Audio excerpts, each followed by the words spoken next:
Margarita, I was just reading your writing saying this was most challenging. And I agree, it is at first. I mean, I promise you one thing: the more you do the Rebus, the better you get at it. I mean, it's really neat, and it's a great exercise. Number one, it's a fantastic exercise in visual shorthand. And really, when it comes down to it, as graphic designers, we practice a form of visual shorthand. So this is a wonderful exercise. It's also a great exercise in creativity, and it's one I think all designers should probably um, try to execute on regular intervals. I know I do, and I've been practicing design for close to 30 years, and I still do, Rebus. I find a phrase or a word or something, and I just try to illustrate it graphically to get the idea across, and it's a wonderful practice. So I hope you're finding the value in this practice, in this assignment, as it relates to the practice of graphic design. Um, so let's go ahead and take a look at your Rebus, which I have up. Where the heck? Oh, there it is, right there. All right.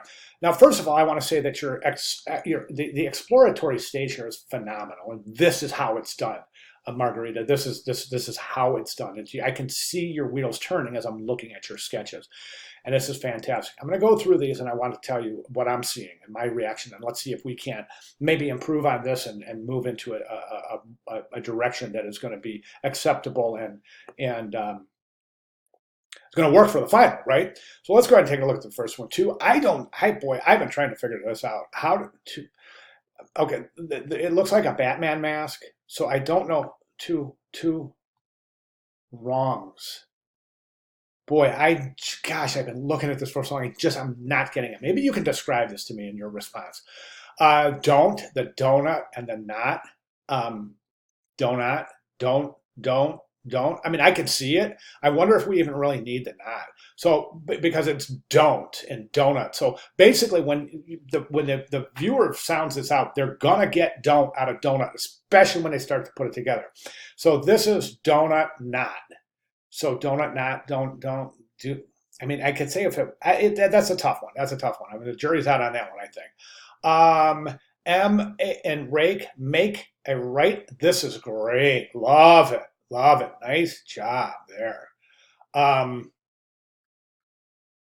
okay. Two. Okay. I'm wondering why this has a plural here. So two wrongs with the international no sign. Don't. Two wrongs. Don't.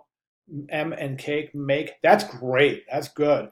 A, that's depicted by it looks like an ace of hearts. So that could be construed with ace. So I would not use the playing card as reference there. Right and kite, R and right kite, that's working perfectly. Okay, two, that's a downward, that's a thumbs down. So, wrongs seems to be the problem here. It seems to be the problematic word. So I'm going to say that is where I would concentrate. Um, boy, here's another. But you know what? I would love to see you describe these. Okay, okay. So this is looks like a tea bag. Tea. Having real trouble with this one, Margarita. Make and snake. Oh wait, this. What is this? I'm not sure what this is. With snake, so for make a right. Hey, I like that right. I like that right for the right. That's good. That's good. Okay, next two wrongs. Don't. That's cake. Shouldn't there be an M plus cake or just show a cake, right? Right. I think that's more effective. A Y a right, right. R with bite for right. I gotta tell you, you're there. I mean, your thought process is there, definitely. I just think you really need to kind of sit back, take a look at this, and see what's going to work the best. Don't be afraid to show this to people too. When you start getting down to what your final is going to be, show it to people. Say, what is this saying to you? One of the things I used to do, honestly, and I've moved since then, but I just moved not too long ago, and my old neighbor had three kids. And I used those kids for so many years in my design work, believe it or not. Children and the elderly are great to use for feedback from your design for your design work because they tell it how it is.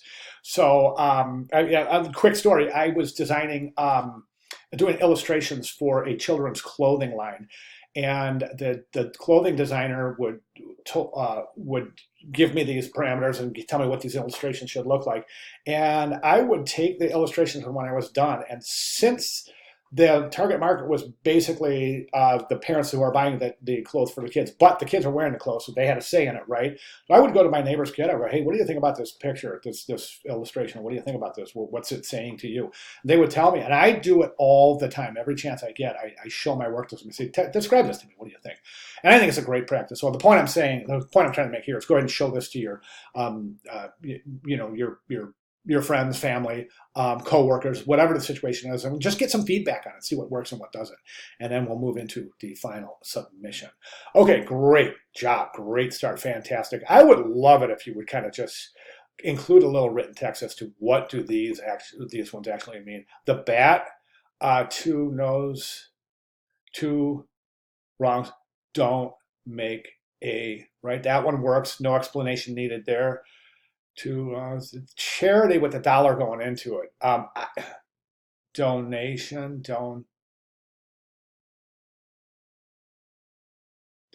with T. Okay, I get it. It's boy, that's a reach.